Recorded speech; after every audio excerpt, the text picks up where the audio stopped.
रामकृष्ण हरी मंडळी, मी आपला D N Salve, स्वागत प्रॉपर्टी ठाणे पश्चिम।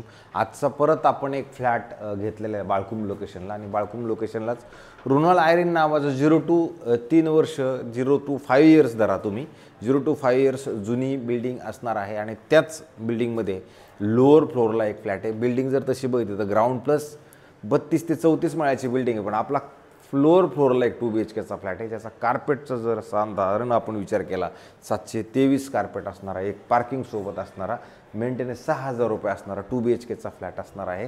आणि ईस्ट वेस्ट असा फ्लॅट म्हटलं तरी चालेल। आणि बाहेर आल्यानंतर जर तुम्ही बघितलं तर समोर 2 फ्लॅट आहेत, ह्या साईडला 2 फ्लॅट आहेत, आणि लिफ्टचा जर विचार केला तर इथे एक लिफ्ट आहे आणि तिथे एक लिफ्ट आहे।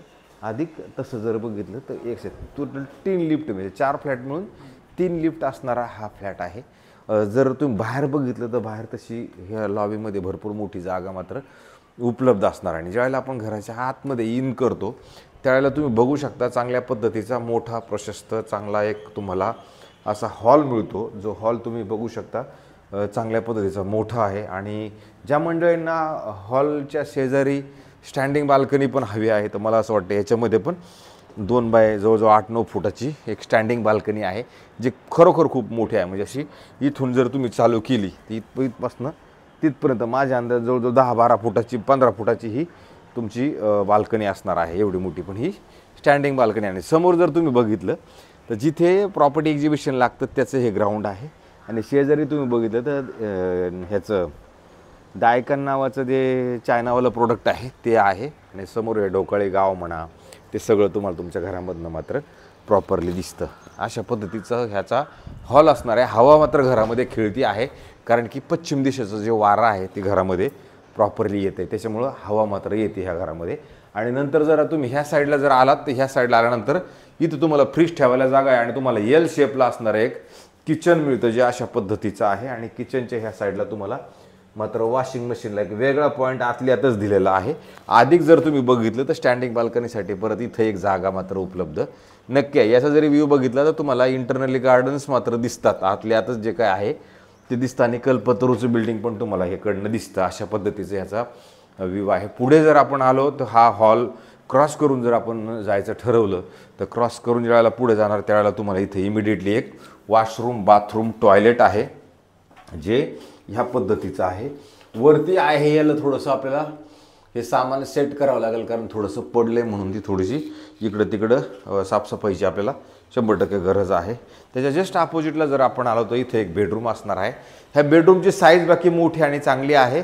आणि बेडरूममधनं जर बघितलं तर व्ह्यू वाईज जर बघितलं तुम्हाला ही मुंबई युनिव्हर्सिटीची एक शाळा आहे, ती मुंबई युनिव्हर्सिटीची शाळा मात्र आपल्या घरामधनं दिसते, आणि हिरवागार अशा पद्धतीचे झाडंझुडं तुम्हाला मात्र तुमच्या घरामधनं दिसतील। अधिक तुम्हाला ही परत इथे एक 6 बाय 1.5-2 फुटाची एक स्टँडिंग बाल्कनी परत ह्या बेडरूममध्ये उपलब्ध मात्र नक्की असणार आहे। आणि ह्या साईडला जर आपण आलो तर चांगल्या पद्धतीचं एक मोठ्यात मोठं कपाट होईल अशा पद्धतीची जागा परत तुम्हाला इथं उपलब्ध आहे। वेगळीच जागा आहे, मोठं कपाट बनवू शकता तुम्ही। असं इकडे ह्या साईडला एक कपाट, अधिक ह्या साईडला एक कपाट, आणि त्याच्यानंतर तुमचं एक वॉशरूम, बाथरूम, टॉयलेट हे अशा पद्धतीचं परत तुम्हाला एक वेगळं इकडेही मिळू शकतं। अशा पद्धतीचं हे बाथरूम असणार आहे। तर हा मास्टर बेडरूम आहे, त्याच्यामुळं 723 मध्ये तुम्हाला अशा पद्धतीचा एक बेडरूम मात्र ह्या साईडला मिळतो। आणि नंतर ह्या बेडरूममधनं आपण ज्यावेळेला बाहेर जाणार आहोत त्यावेळेला तुम्हाला परत एक वेगळं बेडरूम ह्या साईडला पण असणार आहे। ह्या बेडरूमचा जरी आपण विचार केला तर जरी कपाटाची जागा सोडून जर विचार केला तर हे कपाट तुमचं इकडं लागेल, इकडे ह्या साईडला, आणि मग तुमचं परत हे बेडरूम। ह्याची पण साईज जर बघितली तर ह्याची पण साईज तशी बघितली तर मोठी आणि चांगली प्रशस्त आहे। अधिक परत इकडे जर आपण आलो तर इकडनं पण तुम्हाला जो अशा पद्धतीचा सुंदर आणि चांगल्या पद्धतीचा लोअर फ्लोअरचा फ्लॅट असल्या कारण हा व्ह्यूचं मात्र आनंद घेता येईल, कारण की इथे पण मग परत मुंबई युनिव्हर्सिटीची शाळा आहे, त्याच्यामुळे इथं काय बिल्डिंग तुमची तुर्तास म्हणण्यापेक्षा भविष्यात पण येणार नाही, कारण आता हे जे व्हायचं होतं ते होऊन गेलेलं आहे। अशा पद्धतीचा हा खरं तर 2 BHKचा फ्लॅट आहे। जर हा फ्लॅट बघितला आपण तर त्याच्यात स्विमिंग पूल, क्लब हाऊस, जिम, गार्डन सगळे, पाण्याचा काय प्रॉब्लेम नाही आहे। लाईटीचा जर विषय घेतला तर लाईटीचाही काय प्रॉब्लेम नाही आहे। फ्लॅटला जर तुम्ही बघितलं तर फ्लॅटला पॉवर बॅकअप नाही, लिफ्टला पॉवर बॅकअप मात्र नक्की असणार आहे। आणि OC बिल्डिंगला आलेली आहे, CC बिल्डिंगला आहे, सोसायटी पण झालेली आहे, त्याच्यामुळं त्याचाही तुम्ही कोणत्या बँकेकडनं जरी गेलं तर लोनचं प्रावधान आपल्याला इथं उपलब्ध असणार आहे।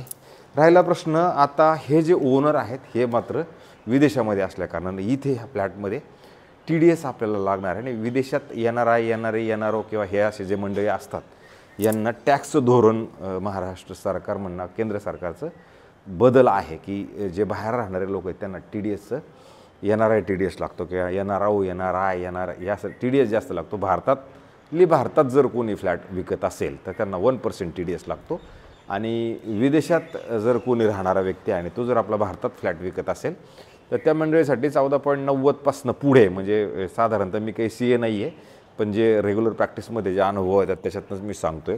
तर तुम्ही तुमच्या प्रत्येकाच्या CAला विचारू शकता की बाबा NRI डीलमध्ये किती लागतो. तर माझ्याप्रमाणे 14.90 असा लागतो. पण समजा एखाद्या CA अजून CAला विचारलं तुम्हाला अजून त्याच्याविषयी विषय क्लिअर होईल पिक्चर देशानुसार.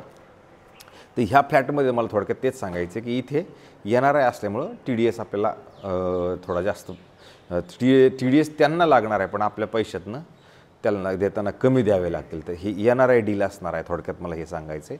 तर अशाच पद्धतीचे नवे जुने आणि वेगळ्या पद्धतीचे घरं रोज दाखवण्याचा कार्यक्रम आपण करतो आणि तुमच्या जीवावर उड्या मारूनच हा कार्यक्रम चाललेला आहे.